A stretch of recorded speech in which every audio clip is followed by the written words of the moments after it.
has been active in raising money to fight the disease.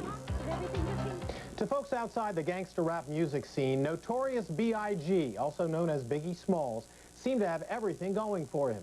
At age 24, he was one of the most successful rap stars in the business, with a new album scheduled to be released this month.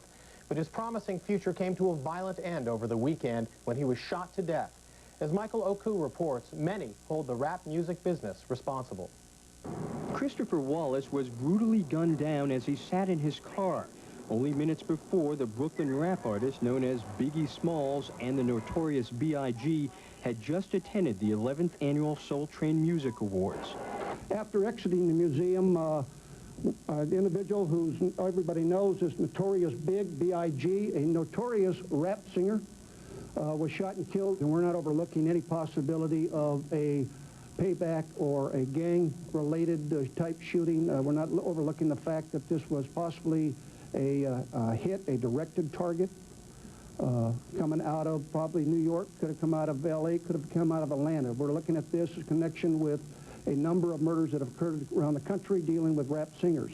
First things first, I pop freaks all the honey. A one-time thug to some, an icon to others, Biggie Smalls parlayed a rough life as a crack dealer to a platinum-selling gangster rapper. First Tupac and now Biggie. It just doesn't add up. Wallace's death is eerily reminiscent of his bitter rivals Tupac Shakur, who was killed in a drive-by shooting 6 months ago in Las Vegas. The music press often chronicled the rivalry between Shakur's West Coast Death Row Records, headed by Suge Knight, and Biggie Smalls' Bad Boy Entertainment with Sean Puffy Combs. Shakur accused Wallace of copying his style. He blamed Wallace when he was shot and seriously wounded at a Times Square recording studio, and often bragged that he had sexual relations with Wallace's wife.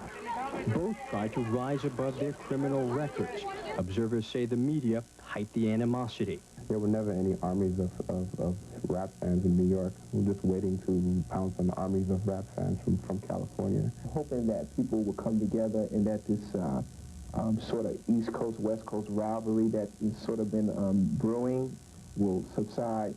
Biggie Smalls' critically acclaimed second album, due later this month, eerily features songs entitled Somebody's Gotta Die, My Downfall, You're Nobody Till Someone Kills You.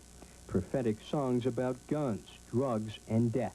If it's something that was involved in the rapper's beginning, like if he was in an area where all he saw was guns and killing, and he decides to make an album and he raps about the guns and the killing, he's telling the truth.